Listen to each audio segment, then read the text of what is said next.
एक रात फिर मुझे वही दौरा पड़ा और मेरे हाथ पांव ईंट गए, दिमाग बोझल हो गया और सीने में जलन होने लगी और आंखें उबलने लगी। घर में सब सो रहे थे और मैं अपने बिस्तर पर मौत और रिसत की कश्मकश में पड़ा था और कोई मेरी मदद के लिए भी नहीं आया, क्योंकि मेरी चीख हलक में ही घुट कर रह गई थी और इस आलम में भी छत पर हस्बे साबक कुछ शबीयत सी दिखाई दी। कुछ साए गुड़मुड़ होते हुए नजर आए और मैंने खौफ और दहशत से आंखें बंद कर ली। उसके बाद जो कुछ मैंने देखा और उससे मेरे जिस्म पर लर्जा तारी हो गया। बेटी सुंदिया, महारानी माया देवी ने सुंदिया को मुखातब किया। राजकुमारी नीता और जगदेव तुमसे कुछ बात करने आए हैं। मेरे बड़े सौभाग्या जो राजेपुर के होने वाला महाराजा ने मुझे किसी काबिल समझा। वो मुस्कुराई। उसकी मुस्कुराहट में छुपे जहर को मेरे सिवा कोई नहीं देख सका। तुम तो हमेशा से काबिल थी। राजकुमारी नीता ने करकराकर एक खूबसूरत सा जवाब दिया। हमारी नज़रों का दोष था कि असली हीरे को नहीं देख सके। राजकुमार जगदीप और कुमारी नीता की बातों पर ठंडे दिल से ध्यान करना। माया देवी ने इशारा किया। तुम्हारा जो फैसला होगा हम सब वैसा ही करेंगे। क्या फैसला नरेश मामा? सुंदिया ने बड़ी मासूमियत से नरेश को मुखातब करके एक चुभती हुई बात कही। क्या राजगद्दी पर बैठने की शुभ घड़ी की कोई बात है? हम क्या बता सकेंगे? किसी महान पिंडत पुजारी, किसी ज्योतिष विद्या के जानने वाले से पूछा होता। इस समय तुम ही हमारे लिए सब कुछ हो। राजकुमारी नीता के खूबसूरत दांत खिल उठे। जिस्म के गुदाज पर बहार उतराने लगी। पिंडत भी पुजारी भी। आप मजाक कर रही हैं। सुंदिया ने आगे बढ़कर नीता को गले से लगा लिया। खड़ी क्यों है? पधारिए। मेरे अंदर सांप कुंडली मारने लगा। एक वहशत ने सर उभारा और मैं सुंदिया के अलावा किसी और को अपनी वहशतों, दीवानगी, अपने जुनून का गवाह नहीं बनाना चाहता था। नरेश राजकुमार विनिश का छोटा भाई था। महारानी माया देवी के भी कुछ एहसानात थे मुझ पर। इन दोनों पर मेरा हाथ नहीं उठ सकता था और उनकी मौजूदगी में जगदेव और नीता के साथ वो खौफनाक खेल नहीं खेला जा सकता था जो मैंने सोच रखा था। रियासत राजेपुर में क़यामत आ जाती। हर तरफ आग ही आग होती। प्रकाश भून को जलाकर खाकसर कर दिया हो जाता। बहुत से घर दामाद, नौकर चाकर और बहुत सी राजकुमारियों की जान काम आ जाती। शायद मैं भी बचकर निकल ना सकता और मुझे अपनी परवाह भी नहीं थी, लेकिन पागल सुंदिया भी मेरे साथ ही मरती। मेरे ज़हन में सनसनाहट शुरू हो गई। मेरे पास सिर्फ 2 जदीद पिस्तौल मौजूद थे। 12 गोलियां मेरी उंगली के इशारों के मुंतज़िर थीं। मेरा निशाना पक्का था। मैं 12 लाशें गिरा सकता था। उसके बाद क्या होता? मेरे अंदर अथल फथल शुरू हो गई। नरेश के जुमले ने संभाल लिया। वो सुंदिया से मुखातब था। राजकुमारी अनीता और जगदेव तुमसे अकेले में कुछ बात करना चाहते हैं।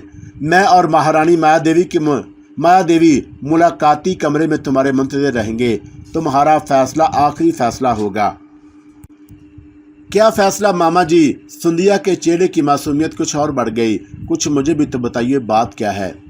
बात में मैं समझाऊंगी मेरी रानी। राजकुमारी अनीता ने उसकी पेशानी चूम ली।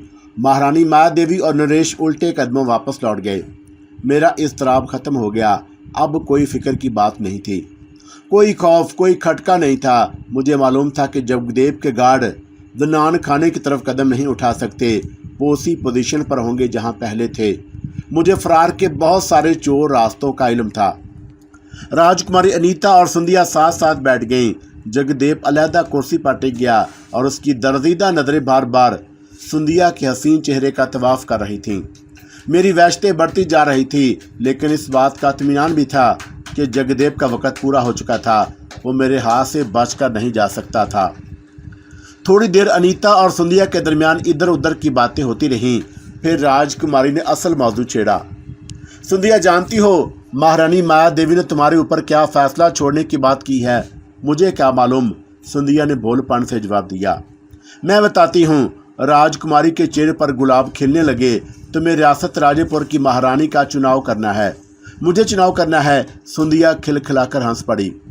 जगदेव की तरफ देखकर शौकी से बोली, महाराजा के मन में जाने किस सुंदरी का चेहरा नाच रहा हो और मैंने गलत चुनाव कर दिया तो सारे सपने टूट जाएंगे। वरमाला के महकते फूल बिखर जाएंगे। जगदेव ने अपनी रानी का चुनाव कर लिया है। राजकुमारी अनीता ने संध्या का ढलका हुआ दुपट्टा उसके सर पर सजाते हुए मैनिकेयर अंदाज में कहा, बस तुम्हारे हाँ कहने की देर है। कौन है वो भाग्यशाली? बता दूं, अनीता के मन में लड्डू फूट रहे होंगे। वो नहीं जानती थी कि क्या होने वाला है। मुझे सिर्फ संध्या के कमरे से बाहर जाने का इंतजार था। संध्या की मौजूदगी में सिर्फ जगदेव को अपनी मर्जी के मुताबिक शिकार कर सकता था। वो भी मेरा साथ देती, लेकिन राजकुमारी अनीता बचकर निकल जाती। डाली के कर्ज मेरे जिम्मे फिर बकाया रह जाता। जगदेव कुर्सी पर पहरू बदल रहा था, बार बार संध्या को ललचाई नज़रों से देख रहा था। आप तो पहेलियां बुझवा रही हैं, संध्या ने शौकी से कहा, बता भी दे। वो रानी तुम हो, अनीता ने उसे शाने से पकड़कर खींचते हुए कहा। हमारे जगदेव ने तुम्हारा चुनाव किया है, अनीता ने अपनी बात जारी रखी। मेरा ख्याल है कि ताजपोशी और सरगाई की रस्म एक ही दिन हो। तुम हाँ कह दो तो पिंड से मुहूर्त निकलवाई जाए। अनीता ने बुजुर्गों का आसान अंदाज इख्तियार किया। मैंने महारानी माया देवी के आगे तुम्हारे लिए दामन फैलाया है। उन्होंने फैसला तुम्हारे ऊपर छोड़ दिया। अब हमें तुम्हारे जवाब का इंतज़ार है। संध्या की सारी शौकियाँ, अदाकारी का सारा कमाल ख़त्म हो गया। वो जगदीप की दुश्मन थी। कई बार से निशाने पर लेने की कोशिश कर चुकी थी। जगदीप की किस्मत अच्छी थी जो वो बार बार बचता रहा। संध्या की जगह मैं भी होता तो शायद इतनी देर तक अदाकारी न कर सकता। वो मेरी खातिर मजबूर हो गई थी, लेकिन बात खुल जाने के बाद एकदम संजीदा हो गई।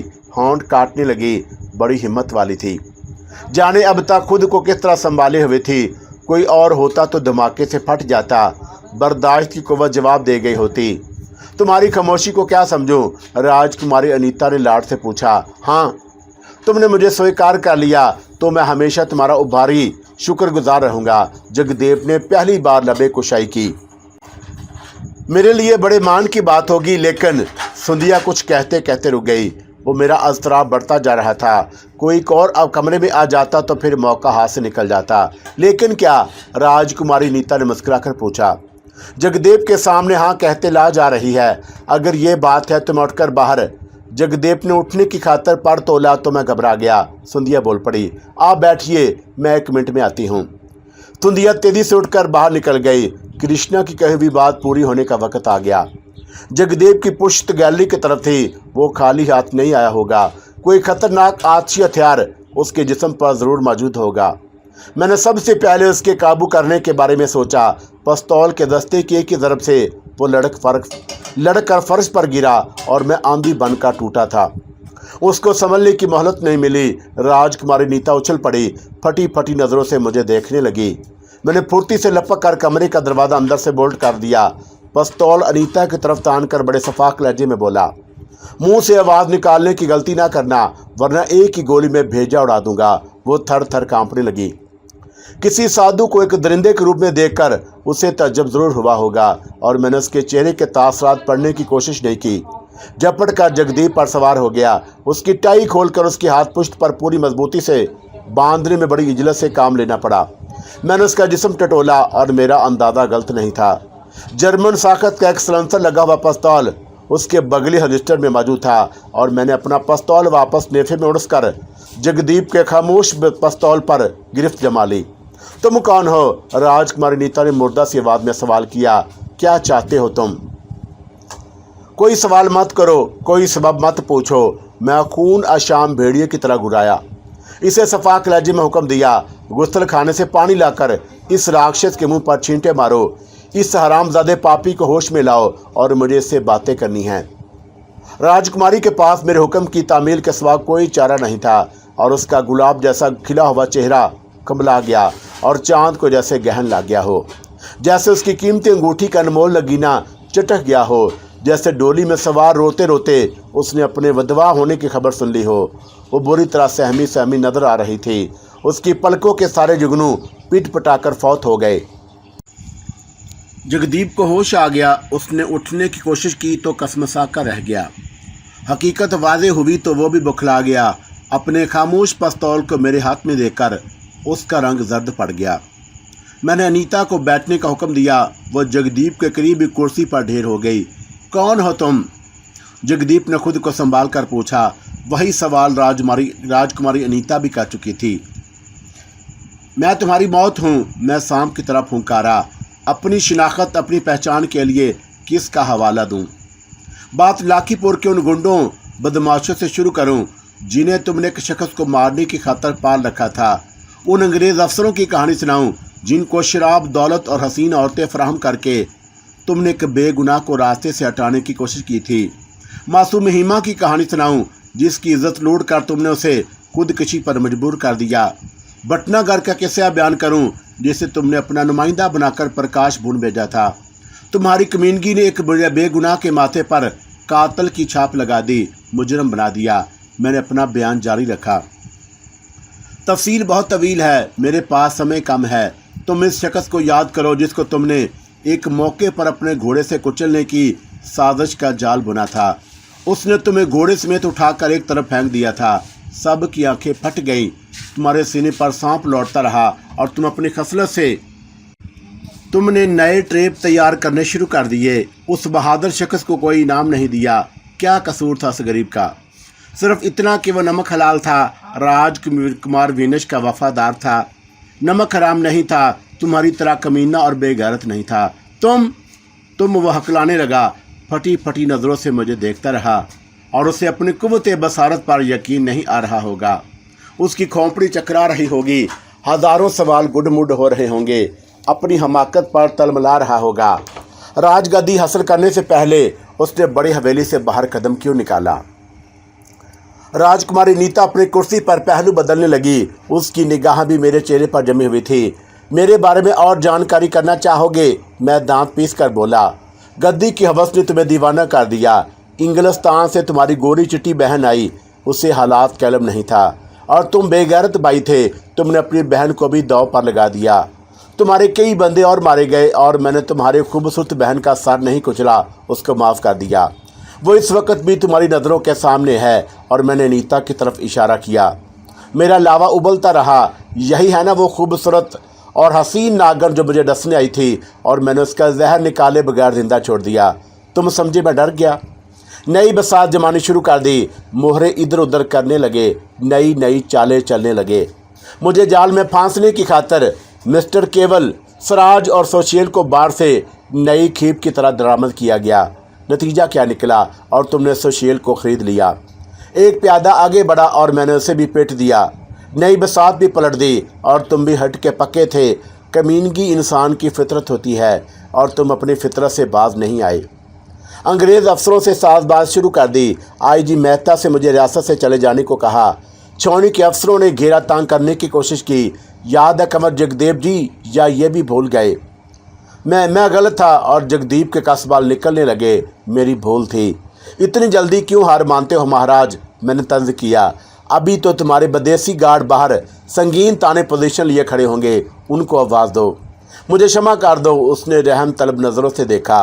राजकुमारी नीता गुमसुम बैठी थी। उसकी नज़रें मेरे चेहरे से नहीं हट रही थी। शायद उसे अभी तक यकीन नहीं आ रहा था कि मैं वही मोहनदास हूँ जिसको सब रो पीट चुके थे। अब नहीं पूछोगे कि कौन हूँ? मैं ज़हर खान से बोला। मैं बताता हूँ कि मैं कौन हूँ। मैं राजकुमार विनिश का नमकवार हूँ। उसने मुझे दोस्त कहा था, भाई कहा था, बार बार ऐलान किया था कि राजगद्दी से कोई सरोकार नहीं, लेकिन तुमको विश्वास नहीं आया।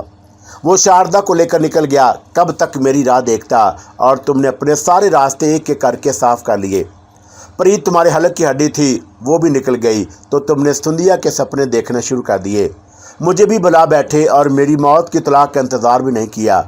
मुझे गौर से देखो राजकुमार जगदीप, मैं मोहनदास हूँ, तुम्हारे रास्ते का सबसे बड़ा पत्थर, और तुम कई बार ठोकर खाकर संभल गए। तुम्हें अकल नहीं आई और तुम्हें अकल नहीं, मौत आएगी। ऐसी दर्दनाक मौत कि रियासत का बच्चा बच्चा तुम्हारे अंजाम पर कांप उठेगा। बाहर से दस्तक की आवाज़ उभरी। शायद सुंदिया को मेरे सिलसिले में घबराहट शुरू हो गई थी। कौन? मैंने दरवाजे के करीब जाकर आहिस्ता से पूछा। सुंदिया। उसने जवाब में ताकीद नहीं की। दरवाज़ा खोलो। तुम कृष्णा की तरफ चलो, मैं उधर ही आता हूँ, मैंने मध्यम आवाज़ में जवाब दिया। दरवाज़ा खोलो मोहन, उसने ज़िद की। मैं तुम्हारे साथ ही रहूँगी। चली जाओ सुंदिया, मैंने होंठ बेच लिए, मैं अभी दरवाज़ा नहीं खोल सकता। मैं दरवाजे के करीब से हटकर फिर जगदीप के सामने आ गया। वो कसमसाकर करवट बदलने में कामयाब हो गया था। राजकुमारी नीता खामोश बैठी थी। अभी तक उसने एक लफ्ज़ भी मुंह से नहीं निकाला। दरवाजे पर दोबारा दस्तक नहीं दी गई। सुंदिया ने शायद मेरी मसरूफियत भांप ली होगी। जगदीप, मैंने मामला निपटाने की खातिर उसे तेज नज़रों से घूरा। डाली और गुड्डा कहाँ है? वो हकलाने लगा, मैं नहीं जानता। वो झूठ बोल रहा था, बकवास कर रहा था। प्रोफेसर ज़ाहिदी, याद है? मेरे तेवर बदलने लगे। महाराजा के महल में एक बार चिराग बुझाने का मुकाबला हुआ था। मेरी कोई गोली ज़ाया नहीं गई और मैंने अपने हिस्से के सारे चिराग बुझा दिए थे। तुम चाहते क्या हो? जगदीप ने संभलने की कोशिश की। मेरी उंगली का दबाव ट्रैगर पर बढ़ गया। मध्यम सी टच की आवाज़ के साथ ही जगदीप तड़प उठा। मेरा निशाना खता नहीं हुआ। पिस्तौल से निकली हुई गोली ने उसके दाहिने घुटने की हड्डी को छेद डाला। खून उबलने लगा। नहीं जगदीप, नहीं। मैं उसकी आवाज़ के करब को बुलंद होता महसूस किया तो सफाक लहजे में वार्निंग दी, मुंह से कोई आवाज़ ना निकालना, वरना जीवन की जो आशा तुम्हारे मन में कुलबुला रही है वो हमेशा के लिए शांत हो जाएगी। मुझे बता दो कि तुम्हारे आदमी ने बेकसूर डाली का क्या हशर किया था? उन्होंने मुझे जो वचन दिया था वो तोड़ दिया। जगदेव बहाने करने लगा। वो जंगली लोग थे, उन्होंने डाली और गुड्डे को मार दिया। राजकुमारी नीता और मैंने नीता की तरफ बेरहम नज़रों से देखा। अपने भाई से मालूम करो कि डाली और गुड्डे का क्या कसूर था और मारने से पहले उसके साथ कौन सा खेल खेला गया। मैं तुम्हारा दर्द समझ रही हूँ मोहन। अनीता ने बड़ी सच्चाई से शर्मिंदगी का इज़हार किया। जो हुआ वो नहीं होना चाहिए था। तुमने सुना जगदेव? मैं ज़हर खान से बोला। तुम्हारी खूबसूरत और हसीन बहन ने कितनी बड़ी बात कितने छोटे जुमले में निपटा दी। जगदीप मेरे तेवर देखकर लड़ने लगा। उसने कोई जवाब नहीं दिया। खामोशी मुझे गिरा गुजरी और मैंने दूसरा फायर किया। उसका बायां घुटना भी उसका बोझ सहारने के काबिल नहीं रहा। वो कर्ब से तड़पने लगा, बिलबिलाने लगा। बोलते रहो जगदेव। मैंने उसके तन बदन में आग लगाने की ठान ली। तुम्हें याद होगा, अपने ज़हन पर जोर देकर सोचो। डाली और गुड्डे के अगवा के बाद मैंने तुम्हें फ़ोन किया था और मैंने तुमसे कहा था कि तुमने हमेशा मेरे बारे में गलत अंदाज़ा लगाया है और ठोकर खाई है, और मैंने तुम्हें रियासत में अपनी मौजूदगी का एहसास दिलाया था ताकि संद रहे और बेवक्ते ज़रूरत काम आ सके। मेरी याददाश्त अगर गलत नहीं तो इस वक्त रात के 9 बज रहे थे और मैंने तुम्हें 1 घंटे की मोहलत दी थी। ये वार्निंग भी दी थी कि अगर डाली और गुड्डे 1 घंटे के अंदर अंदर बोन वापस ना आए और फिर इनका जवाब पत्थर से दिया जाएगा। और तुमने मेरी बात नहीं सुनी थी, याद है तुम्हें? जगदीप शदीद कर्ब से दो चार था। अनीता बहरहाल उसकी बहन थी, चुप न रह सकी, बोल उठी। तुम जो कुछ कह रहे हो सब मानती हूँ, लेकिन जो समय बीत चुका वो वापस तो नहीं आ सकता। वो हालात तो दोहराए जा सकते हैं जो तुम्हारे भाई के दर खरीद गुंडों ने डाली के साथ। नहीं, जगदेव चीख उठा, तुम ऐसा नहीं करोगे। मैं तुम्हारा गला घोंट कर मार डालूंगा। हाँ, मैंने बड़ी हकारत से हंसा। ये तो मैं भूल ही गया था कि अभी तुम्हारे हाथ सलामत हैं। और मैंने आगे बढ़कर उसके हाथ पुश्त खोल दिए। वो बुरी तरह तलबला रहा था और मैंने 2 कदम हटकर 2 फायर और किए। जगदीप के दोनों हाथ कोहनियों से झूलने लगे। वो हाथों के इस्तेमाल से भी माजूर हो गया। राजकुमारी नीता हज़ियानी अंदाज में चीखती हुई दरवाजे की तरफ लपकी और मैंने हाथ बढ़ाकर उसकी कलाई मजबूती से पकड़ी और उसे अपनी तरफ खींच लिया। जगदीप को शायद ज़िंदगी में पहली बार गैरत आई और उसने आंखें बंद करके मुंह दूसरी तरफ फेर लिया। अनीता की कलाई मेरी गिरफ्त में थी। वो थर थर काँप रही थी और उसकी आंखें फट रही थीं। उनमें रहम की दरख्वास्त थी। वो पुरुम्मीद नज़रों से मुझे देख रही थी। मैंने आलम तसव्वुर में डाली के बरहना जिस्म को देखा। जगदीप के गुंडे बदमाश उसकी चीखों पुकार का मजाक उड़ा रहे थे, दांतों से भंभोड़ रहे थे। और मैंने अनीता को इंतकामी नज़रों से देखा। ज़ोर से धक्का दिया तो वह सुंदिया के नरमो गरम में सहरी पर चकरा कर गिरी और मैं डाली का कर्ज चुकाने की खातर अनीता की तरफ बढ़ा। लेकिन उसी लम्हे किसी ने मेरा हाथ थाम लिया और मैंने पलट कर बेदरेग फायर कर दिया। फिर चौंक उठा। वो कीचू का अधूरा हयोला था जो मेरी नज़रों के सामने लहरा रहा था और उसके जिस्म की वही मानूस महक मेरे वजूद में उतरने लगी। मोहन, उसकी आवाज़ मेरे कानों में गूंजी। वो कुछ खफा लगी और आवाज़ में वो पहले जैसा तरनम, वो दिलकशी नहीं थी, लहजा बेहद खुरदरा था। याद है मैंने तुमसे क्या कहा था? उस वक़्त मुझे कुछ याद दिलाने की कोशिश मत करो आशा। मैंने बेजारी का इज़हार किया। एक बार पहले भी तो मेरा हाथ थाम कर ले गई थी। मेरी हसरतें मचलती रह गईं। मैं तशन्ना काम रहा। डाली को मेरे दुश्मन के गुंडों ने बेआबरू करके गोली मार दी। उसके कोमल शरीर को अंधे कुएं में फेंक दिया। मासूम गुड्डे पर भी इन जालिमों को तरस नहीं आया। वो भी मुफ्त में मारा गया। और मेरे जाने के बाद क्या क्या हुआ मैं सब जानती हूँ, कीचू ने सपाट लहजे में कहा। जो भूष में लिखा था वो पूरा होना था। सब भूल जाओ, केवल ये याद रखो कि मैंने तुमसे क्या कहा था। मैंने कहा था कि मेरे सिवा अपने मन में भूले से भी किसी दूसरी सुंदरी का ध्यान मत लाना। और मैंने उसकी गिरफ्त को सख्त होते हुए महसूस किया। और मेरे साथ चलो, मेरे पास समय कम है, आज मैं तुम्हारे साथ नहीं चलूँगा। मैं होंठ काटते हुए बोला, मेरे मन में कोई पाप नहीं है, परंतु डाली का कुछ कर्ज बाकी है, उसे चुकता किए बगैर मैं नहीं जाऊँगा। मुझे मजबूर ना करो। मैंने तुम्हें शक्ति दान की है और तुम मुझसे ही उलझने की नादानी कर रहे हो। उसके अंदाज में तन था। मैं बिखरने लगा। जब तुमने शक्ति दान नहीं की थी उस वक़्त भी मैंने कभी अपने दुश्मनों के सामने सर नहीं झुकाया था। मैं उलझ पड़ा। इस समय चली जाओ आशा, और मैं तुम्हारी कोई बात नहीं मानूंगा।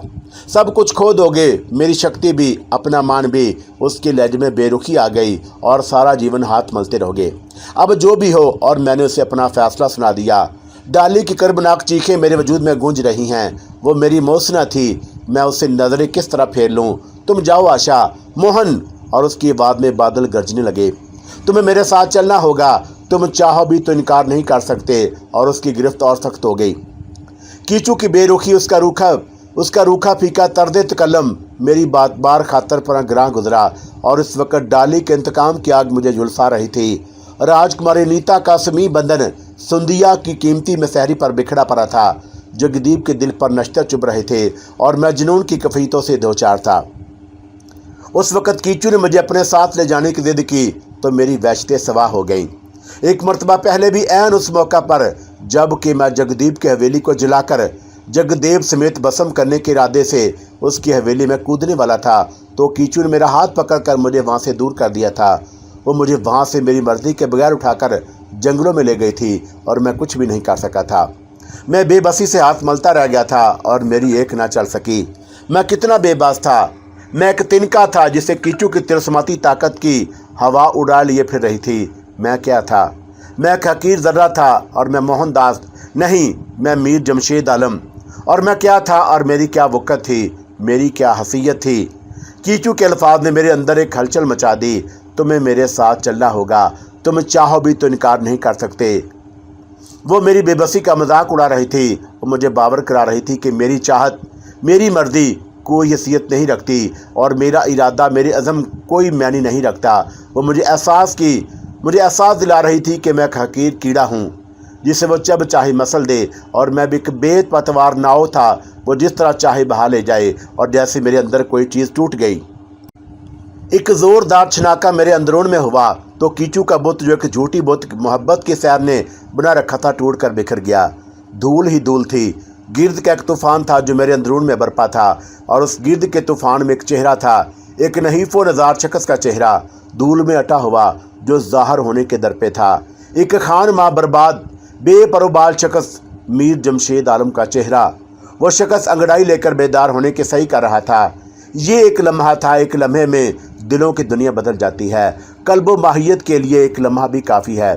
कभी एक लम्हे में ज़माने भी गुजर जाते हैं। बस वो एक लम्हा गुजरते गुजरते मीर जमशेद आलम को इस दुश्मन ईमान कीचू के तिलस्म से आज़ाद कर गया था। और कीचू जो मेरी कलाई पकड़े मुझे अपने साथ ले जाने का फ़ैसला सुना चुकी थी, उसने मेरी कलाई पकड़े पकड़े मुझे अपनी जानब खींचा था और मैंने पूरी कुव्वत से उसका हाथ झटक दिया और उसकी गिरफ्त से मेरी कलाई आज़ाद हो गई। मोहन, होश में आ जाओ। और उसकी आवाज़ में यकलख्त नरमी पैदा हो गई। हट से बाद आ जाओ वरना सारा खेल नष्ट हो जाएगा, मौत आएगी ना। और मैंने कीचू के तसव्वुर से तलबलाकर कहा, आने दो, अब जीने की आरज़ू भी किसे है। मोहन। इस बार कीचू की आवाज़ में हैरत और खौफ की झलक शामिल थी। ये तुम नहीं हो सकते, तुम्हारे भीतर से कोई और बोल रहा है। मैंने जवाब नहीं दिया। वक़्त गुजरता जा रहा था। सुंदिया वापस आ सकती थी, नरेश वापस आ सकता था, कोई मुलाजमा महारानी माया देवी का संदेश लेकर आ सकती थी। खेल अधूरा रह जाता और मुझे डाली की आत्मा के सामने शर्मिंदगी उठाना पड़ती। मैं झपट कर अनीता के करीब गया। मैं विनती करती हूँ, हाथ जोड़ती हूँ। वह गड़गड़ाने लगी। तुम बेशक मुझे गोली मार दो लेकिन बेइज्जत ना करो। उसकी आरज़ी ने मेरे इंतकाम को हवा दी और मैंने उसकी साड़ी का पल्लू पकड़कर जोर से खींचा। उसके जिस्म का कुछ हिस्सा बेनकाब हो गया। जगदेव अपनी सरजमीन पर सर मारने लगा, बिछाड़े खाने लगा, पागलों की तरह लौटने लगा और उसकी तड़प मुझे सुकून बख्श रही थी। रुक जाओ मोहन, कीचू की आवाज़ मेरे कानों में गूंजी। और मुझसे टकराने का ध्यान मन से निकाल दो, भस्म हो जाओगे। मैं कोई तलख जवाब देना चाहता था कि कमरे का दरवाज़ा टूट कर गिरा और मैंने पलट कर देखा। मेरे सामने कृष्णा सीना ताने खड़ा बड़ी हकारत, बड़ी खौनख्वार नज़रों से घूर रहा था और जिसका जिस्म गुस्से से लड़ रहा था। मुंह से जाग निकल रहे थे। अनीता अपना बेतरतीब जिस्म समेट कर एक तरफ हो गई। तूने उसका अपमान किया। कृष्णा का लहजा गजबनाक था। मूर्ख, पापी, तू अपनी औकात भूल गया। कृष्णा, मैंने पिस्तौल का रोक उसके सीने की जन्म मोड़ दिया। जिंदा रहने की बातें करो, मैं एक बार पहले भी। चुप हो जा दष्ट, वो गर्जने लगा। और मैंने तुझे कहा था कि मेरी वापसी तक धर्मशाला से कदम बाहर न निकालना, और तूने मेरी बात नहीं मानी। तूने उसकी आज्ञा का पालन भी नहीं किया, और जिसने तुझे चाहा, तेरा प्यार मन में बसाया, तुझे शक्ति दान की। कृष्णा की निगाहें शोले उगल रही थीं। तूने उस महान देवी को नाराज करके कृष्णा से भी अपने सारे बंधन तोड़ लिए। आज मैं तुझे बताऊंगा कि शक्ति क्या होती है। कृष्णा का सीधा हाथ हवा में बुलंद हुआ और मैंने आखिरी गोली भी दाग दी। मुझे अपने निशाने पर एतमाद था, लेकिन मेरी आंखें फटने लगीं। कृष्णा का मुझसे फासला 10 फुट से ज़्यादा नहीं था और गोली उसके जिस्म को नहीं लगी। शायद उसने अंदर आने से पहले ही अपने गिर्द कोई हिसार कायम कर लिया था। वो पुरअसरार कुव्वतों का मालिक था, कीचू का दीवाना था और उसकी महक मीलों दूर से सूंघ लेता था। मुमकिन है उसने मेरे और कीचू के दरमियान होने वाली गुफ्तगू भी सुन ली हो। होशो हवास को बैठा था। कीचू का उधौरा हयोला कृष्णा के आते ही नज़रों से उजल हो गया और मैंने जगदेव का पिस्तौल फेंक कर नेफे में उड़ता हुआ दूसरा पिस्तौल निकाल लिया। कृष्णा ने अपना उठा हुआ हाथ झटक दिया और पिस्तौल मेरे हाथ से निकलकर दूर जा गिरा। मेरे दोनों हाथ रानों से चिपक गए और मैंने जुम्बश करने की कोशिश की, मगर अपने इरादे में कामयाब ना हो सका। कृष्णा की नादीदा पुरअसरार कुव्वतों ने मेरे जिस्म को शिकंजों में जकड़ दिया और मुझे अपना दिल सीने की गहराइयों में डूबता हुआ महसूस हुआ। जगदेव माजूर पड़ा था, अनीता सहमी खड़ी थी और उन दोनों की नजरें भी कृष्णा पर मरकूज थीं। कुछ बोलो मोहनदास जी, चैको। कृष्णा ने मेरी बेबसी का मजाक उड़ाया। अपनी शक्ति का कोई चमत्कार दिखाओ। तुम तो बड़े गुरु घंटाल हुआ करते थे, लंबी लंबी छलांग लगाने की बातें करते थे। निकल गई सारी हेकड़ी। किसे होते सोते को मदद के लिए बुलाओ, किसी धर्मात्मा को आवाज़ दो। और मैं बेबस हो चुका था और मैं अपने हाथों की जुम्बश देने से कासर था। मेरे कदम जैसे ज़मीन में गड़ चुके थे। मौत सामने खड़ी थी। एक ही बार में किस्सा तमाम होने वाला था। मौत को आना ही था और उस जहान फ़ानी में कौन हमेशा रहा है। और मैं मीर जमशेद आलम इस तरह से अचानक पांसा पलटते देखकर अपनी सारी चौकड़ी भूल गया। मौत की हार सुनकर ठठक गया, शशदर रह गया। मैं भूल गया था कि ताकत के नशे में सब ठाठ पड़ा रह जाएगा, सब लाद चलेगा। और बंजारा भूल गया था कि कूच का निकारा उसकी इजाज़त से नहीं बजेगा। कभी टांगे पसारने की भी मोहलत नहीं मिलती है और मौत का निकारा बजा दिया जाता है। नकारची सामने खड़ा था। बस एक ज़रब, एक चोट नगारे पर लगेगी और मीर जमशेद आलम आलम आखरत को सुधार जाएंगे। वो मौत का हरकारा कृष्णा मेरी बेबसी का मजाक उड़ा रहा था। वो अपनी फतह के शादियाने आखिरी फतह से पहले ही बजा लेना चाहता था। वो कमीना मेरे मरने से कबल ही मेरी मौत का जश्न मना लेना चाहता था। वो एक नातमा शख्स की बेचारगी का तमाशा देख कर खुश हो रहा था। वो अपनी सारी हसरतें निकाल लेना चाहता था। मीर जमशेद आलम यहाँ तक तो बर्दाश्त कर सका, लेकिन जब उसने धर्म की बात की, जब उसने मेरे मज़हब की और मेरे दीन की बात की, किसी धर्मात्मा को आवाज़ देने की बप्ती की, तो मेरी रूह झंझना उठी। तो वो चिंगारी गैरत देने की जो हर मुसलमान के दिल की अथाह गहराइयों में सुलगती रहती है, उसके अल्फाज ने उस चिंगारी को हवा दे दी। मैं बेबस्ता कुछ नहीं कर सकता था, लेकिन गैरत दीनी की चिंगारी शोली बनकर मेरे अंदरून को रोशन करने लगी और खसो खाशाक नफसानियत को जलाने राख बनाने लगी। उस चिंगारी की रोशनी में कुछ ज़ात पाक का नाम रोशन होकर जगमगाने लगा, जिसने मुझे एक मशते खाक से तख्लीक किया था और जिसके दस्ते कुदरत में सारी कायनात और उसका सारा नाम निज़ाम मौजूद था। जो मतल के हाकम और कादर मतलक है, जिसके इराद का नाम वजूद है। मौत और ज़िंदगी, इज़्ज़त और ज़िल्लत और सारे हालात उसी अहद सदमा का कब्ज़ा है और वह एक लम्बा ज़िंदगी हासिल था। उस रोशन लम्हे में मैंने अपनी गुज़श्ता ज़िंदगी के उन तमाम स्याह हालात लम्हात का नज़ारा कर लिया जो मेरी निगाह में नंग इंसानियत व नंग दीन बना रहे थे। और उसी एक लम्हे में इन तमाम काले लम्हात पर मैंने अपने खाल को मालिक के सामने नदामत महसूस की और उसके सामने अपनी रूह को सजदा रेज पाया और अपनी रूह की गहराइयों से उसे पुकारा। वो लब खामोश रहे लेकिन दिल हंगामा खेज था। गो जबी झुकने से कासर थी लेकिन निगाहों से सजदे अदा हो गए। महाराज जगदीप ने मौका की नज़ाकत भांप कर कृष्णा से दरख्वास्त की, इस हरामी को नष्ट कर दो, जलाकर राख कर दो। कृष्णा के होंठों पर बड़ी जहरीली मुस्कुराहट उभरी। उसने कुछ पढ़कर मेरी तरफ फूंका। आग के कई दहकते हुए गोले नमूदार होकर मेरी तरफ लपके। मैंने घबराकर आंखें बंद कर ली। मौत का अज़ियतनाक खौफ पूरे वजूद का लरज़ाने लगा। मेरी कहानी खत्म होने का वक़्त सर पर आ पहुंचा था। मैंने कहा था ना, मुंह आसमान की तरफ उठा और रेंगना शुरू कर दे। मेरे कानों में दीवाने की आवाज़ उभरी, दमादम की ताल पर ठुमके लगाकर, लगे दम मिटे गम। और मैंने आंखें खोल दी। वही दीवाना जो मुझे पहले भी नजर आ चुका था, टूटे हुए दरवाजे की चौखट से टेक लगाए खड़ा पागलों की तरह दीदे नचा रहा था और मेरा दिल धड़कने लगा। मैंने कृष्णा की तरफ नजर डाली। वो हैरत से खड़ा आंखें पिटपटा रहा था, अपने मंत्र की नाकामी पर सटपटा रहा था। मेरा जिस्म यक लख्त नादीदा शिकंजों से आज़ाद हो गया और ज़िंदगी की एक मुहिम सी किरण टमटमाने लगी। पेच लड़ाने चला था। दीवाने ने पागलों की तरह हंसते हुए कहा, कट गया कंगा हाथे से और भी नहीं खींच सका, कूकू चिक चिक खेलेगा। एक दाव से बच गया। कृष्णा के सुरुख सुरुख दीदों की गर्दिशें तेज हो गईं। उसके होंठ दोबारा मुतहरक हुए। नजरें मेरे चेहरे पर जमी थी और उसके तेवर खतरनाक थे। मैं बचाव की सोचने लगा। दुम दबाकर 9-2-11 होने की सोच रहा है। दीवाने ने सरगोशी की। बाएं आंख झपकाकर बोला, लंगड़ी मार लंगड़ी, गोता लगा दे, आर या पार, अख थू। और दीवाने की मैंने खेत बातें मेरी समझ से बालातर थीं। शायद कीचू कुछ बांप गई थी, इसलिए नजरों से उजल हो गई। कृष्णा का पहला वार खाली गया तो वो और गजबनाक हो गया। मेरा दिल धड़कने लगा। होंक। और दीवाने ने फिर हाँक लगाई, रस्सी थाम ले, कबड्डी कबड्डी शुरू कर दे, कलाबाजी लगा कलाबाजी। कृष्णा ने दूसरा वार किया और मेरे चारों तरफ आग के शोले भड़क उठे।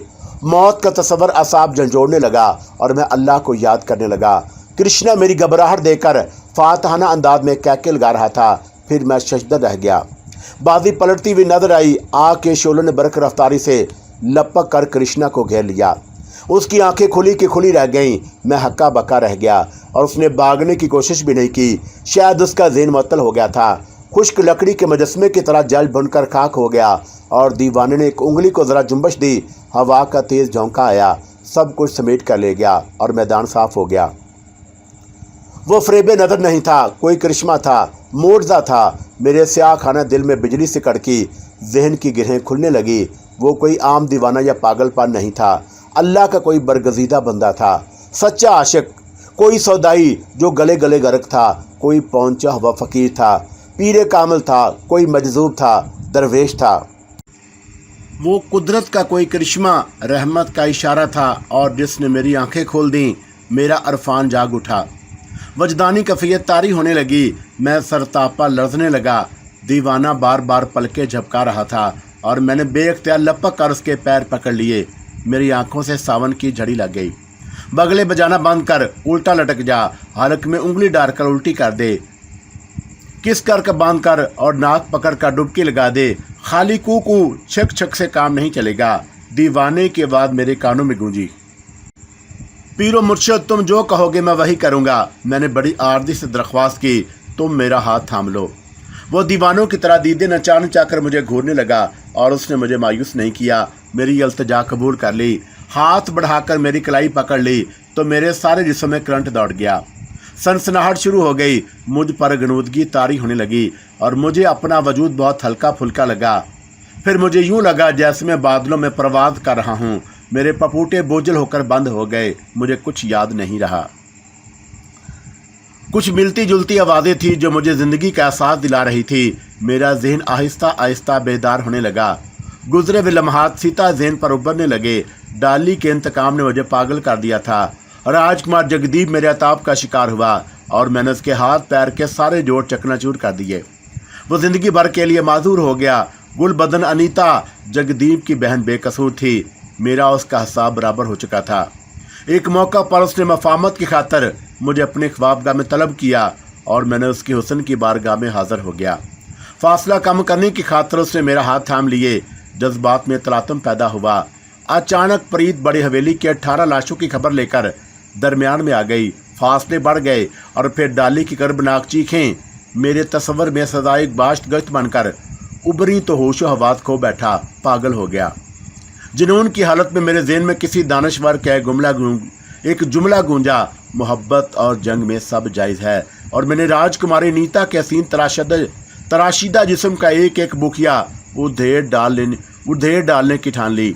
कीचू दरमियान में कूद पड़ी। वो शायद जज्बा रकाबत में जल भून रही थी और मुझे अनीता के करीब जाने के हर हाल में बाज रखना चाहती थी। मेरे इनकार पर वो सीख पा हो गई और ज़बरदस्ती मुझे अपने साथ ले जाने का फैसला कर लिया। लेकिन ताईद गैबी ने मुझे उसके चुंगल से छुड़ा लिया और फिर कृष्णा जब मुझे बेबस करके मेरी इबरतनाक मौत का ख्वाब देख रहा था और मेरे दीन का मजाक उड़ा रहा था, तो मेरे ईमान की चिंगारी जाग उठी और अल्लाह ताला ने उस मजजूब को भेजकर मेरी मदद फरमाई। खुदा का वो बरगजीदा बंदा मेरी भलाई का ख्वाह था, मुझे गुनाह कबीरा का मुर्तकब होने से बाज रखना चाहता था। कीचू और मेरे दरमियान ठन गई। वो दीवाने की असलियत जानकर भाग निकली। कृष्णा दरमियान में आ गया। कीचू केश की भीड़ चढ़ गया और मजदूब ने मेरी कलाई थाम ली। मैं डूबता चला गया और कितना वक्त गुजरा, मैं कहाँ था कहाँ पहुँच गया, मुझे कोई अंदाज़ा नहीं हो सका। माजी और हाल के दरमियान एक हिस्सा उज्जल हो गया। मिलती जुलती आवाज़ें मेरी कुव्वत इस्मात से टकराती रहीं। वो मेरे बारे में धीमी धीमी आवाज़ में तबादला ख्याल कर रहे थे। आपका क्या ख्याल है डॉक्टर? मरीज़ को होश में आने में कितना वक्त लगेगा? मैंने वह बात पहचान ली। वो मेरे भाई सिकंदर की आवाज़ थी। मेरा दिल धड़कने लगा। वो डॉक्टर से मेरे बारे में पूछ रहा था। उसके लहजे में अपनाइयत थी, परेशानी थी, मिठास भी थी। वही तो एक मेरा अपना बाकी रह गया था। किसी वक्त भी होश आ सकता है। डॉक्टर ने इत्मीनान का इजहार किया। आपका भाई खतरे से बाहर है, मैं अब चलता हूँ।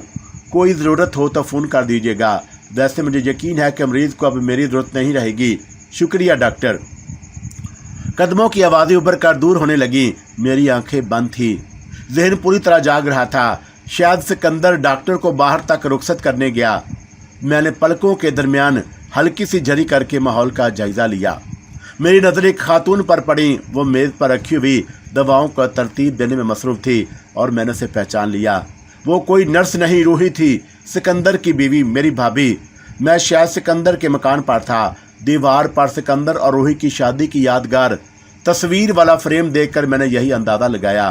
सामने दरवाजे पर किसी के कदमों की आहट उभरी और मैंने दोबारा आंखें मूंद लीं। कोई नई बात तो नहीं बताई डॉक्टर ने? भाभी की आवाज़ उभरी। नहीं, सिकंदर ने इत्मीनान का सांस लेकर जवाब दिया। डॉक्टर को यकीन है कि जमशेद की याददाश्त को कोई खतरा नहीं। हमें आबद अंकल का शुक्रगुजार होना चाहिए, भाभी ने कहा। अगर वो जमशेद को ना पहचानते, फौरी तौर पर अस्पताल ना ले जाते, तो न जाने क्या होता, हमें खबर भी ना होती। सब उसकी इनायत है रूही। सिकंदर के लहजे में अकीदत थी। वो बड़ा कारसाज है। जब नवाजने पर आता है तो बंदा उसकी रहमतों का हिसाब नहीं कर सकता। सब कुछ उसके इख्तियार में है। उसी की रहमतों ने मुझे सहारा दिया। वही जमशेद का भी निगहबान है। हम उसका शुक्र अदा करने के लायक कहाँ। मुझे सिकंदर और रूही की बातों से अपने हालात का अंदाज़ा हुआ। मैं आबद शरादी के बैंक के पास फुटपाथ पर बेहोश पड़ा था। वही मुझे पहचान कर अस्पताल ले गए और मैं 2 महीने तक मौत और ज़िंदगी के दरमियान मुअल्लक रहा। डॉक्टर मुझे ख्वाब आवर इंजेक्शन देकर गहरी नींद सुलाते रहे। मुझे होश आता तो फिर हज़ियान बकने लगता। सिकंदर दिन रात मेरे साथ रहा। खलीक अहमद खुदा तरस आदमी थे। सिकंदर की तरह वो मेरे साथ भी दरमे सुखने काम आते रहे। मेरे इलाज पर बेदरेग रुपए खर्च किए। सिकंदर को तसलियाँ देते रहे। 2 महीने बाद मेरी जहनी हालत एतदाल पर आई तो मुझे सिकंदर के पास मुंतकिल कर दिया गया। डॉक्टर बाकायदगी से घर पर आता रहा। रूही ने मेरी तीमारदारी में कोई कसर नहीं उठा रखी। मेरे दिलो दिमाग पर क्या क्या गुजरी मुझे कुछ याद नहीं, लेकिन इस वक्त मैं पूरे होशो हवास में था। कुछ बातें मेरे जहन में कुल बुलाने लगी। मैं साधुओं के लिबास में था। मेरा सर और चेहरे पर बालों का घना जंगल था और मैं खुद अपने आप को नहीं पहचान सकता था। आबद शरादी ने एक नज़र में किस तरह मेरी शनाख्त कर ली। मेरे बारे में क्या क्या नतीजे अखज़ किए होंगे, क्या क्या राय कायम की गई होगी, सिकंदर ने क्या क्या सोचा होगा। मैं आंखें बंद किए पड़ा रहा और मुझे वहशत होने लगी। मैं अपने माजी के तशरीह के लिए वजाहतें तलाश करने लगा और होश आने पर मुझसे सवालात किए जाते। मुझे कुछ ना कुछ तो जवाब देना था। घुटन के साथ शिद्दत इख्तियार करने लगा। एक मौका पर सिकंदर और रूही किसी काम से बाहर गए तो मुझे अपने आप को टटोलने का मौका मिल गया। मेरे चेहरे पर गड़ी था, दाढ़ी नहीं थी। जिस्म पर वैसा ही सीधा सादा सा लिबास था जैसा कि मैं घर में पहना करता था। सर के बाल भी तिरछे हुए महसूस हो रहे थे। एक ख्याल मेरे ज़हन में बड़ी सूरत से उभरा और शायद मेरे हुलिये में भी उसी दीवाने का हाथ शामिल हो जिसने कांटा बदल कर मेरी ज़िंदगी की गाड़ी को सीधी पटरी पर चलाने की ठान ली थी। मेरे दिल का कुछ बोझ हल्का हो गया। मैंने दोबारा आंखें बंद नहीं की। कुछ देर बाद सिकंदर के कमरे में दाखिल हुआ। मुझे होश में देखकर वो पागल हो गया, दौड़कर मुझसे लिपट गया। मेरी आंखें भी बरसने लगी, रूह भी आ गई और उसकी मसरत की भी कोई इंतहा नहीं रही। खलीक अहमद को इतला मिली तो वो भी दौड़े दौड़े चले आए और मुझे होशमंदी की बातें करते देखकर सब ही के चेहरे खिल उठे। किसी ने कोई सवाल नहीं किया, गए दिनों का हिसाब नहीं मांगा। मैं तशरीह और वजाहतों की जहमत से बच गया। अगले रोज़ आबद शिराजी और साजिदा आए। साजिदा के दिल में चोट था, शर्मिंदा सी बैठी रही और मैंने दिल की तसल्ली की खातिर बातों बातों में आबद शिराजी से अपने बारे में दरियाफ्त किया। मुझे सुकून आ गया, मेरा अंदाज़ा गलत साबित नहीं हुआ था। जिस वक्त मैंने फुटपाथ पर जख्मी और बेहोशी की हालत में मिला, उस वक्त भी मेरी शक्ल सूरत वैसी ही थी जैसी वे पहले देख चुके थे और मैं किसी हादसे में जख्मी हुआ, कौन मुझे फुटपाथ पर डाल गया, इसका सुराग पुलिस भी नहीं लगा सकी। एक हफ्ते बाद सिकंदर और खलीक अहमद ने मिलकर मेरा जश्न सेहत मनाया और मैंने अपनी मादी के दास्तान को अपने वजूद में दफन कर लिया। मेरे ज़िम्मे सिर्फ एक कर्ज रह गया था, उसका कर्ज जिसने मुझे एक कलमा गो मुसलमान के घर पैदा किया, ज़िंदगी जैसी नेमत से माला माल किया। मैं पाबंदी से उसके हजूर सजदा गुजारने लगा। दीवाने की बातें अक्सर मेरे दिल में गूंजने लगती। उसकी बातों का मफहूम आहिस्ता आहिस्ता मेरी समझ में आने लगा। खलीक अहमद ने मेरे ज़रिया माश का मसला हल कर दिया। सिकंदर के साथ साथ मैं भी फैक्ट्री जाने लगा। वक्त बड़े सुकून से गुजरने लगा। 1 साल बीत गया और सिकंदर और रूही के दरमियान अंदर ही अंदर मेरे बारे में क्या खिचड़ी पकती रही, मुझे इसका मतलब इल्म नहीं था। एक रोज़ हम दस्तरखान पर इकट्ठे बैठे थे जब भाभी ने कदरे संजीदगी से मुझे मुखातब किया। जमशेद भाई, आप बरसरे रोज़गार हैं, अपने पैरों पर खड़े हो गए हैं। एक बात कहूँ, अगर आप बुरा ना माने, आप हुक्म दीजिए। मैंने सादतमंदी से कहा, मैं इनकार की जो शरत नहीं करूँगा। आप अपना हांडी चूल्हा अलग कर लें तो बेहतर होगा। मैं कब तक आपको पका कर खिलाती रहूँगी जी। और मैंने भाभी को हैरत से देखा, गंग हो गया, हाथ का नवाला हाथ में ही दबे का दबा रह गया। सिकंदर ने मेरी कफियत महसूस की तो मुस्कुराकर बीवी से बोले, क्यों तो मेरे भाई को तंग कर रही हो? जो कहना चाहती हो साफ साफ कह दो, वो तुम्हारी किसी बात से इनकार नहीं करेगा। बात क्या है? और मैंने भाभी से दरियाफ्त किया। घबराइए मत, भाभी ने बड़े लाड से कहा, मैंने आपके लिए खाना पकाने वाली भी तलाश कर ली है। भाभी ने मुस्कुराकर एक तस्वीर मेरी निगाहों के सामने कर दी और मेरी आंखें हैरत से फटने लगीं। दिल यक लख तेज तेज धड़कने लगा और एक लम्हे को बुरी तरह छटपटा गया। वो तस्वीर हूबहू बानों के चेहरे के नक्शो निगार से मिलती जुलती थी। मुझे यूं लगा जैसे भाभी ने मेरे माजी के बेकरार समंदर पर एक कंकरी उछाल दी हो और मैंने उस रिश्ते से इनकार नहीं किया। अल्लाह हाफिज़ मेरे दोस्तों, अल्लाह हाफिज़।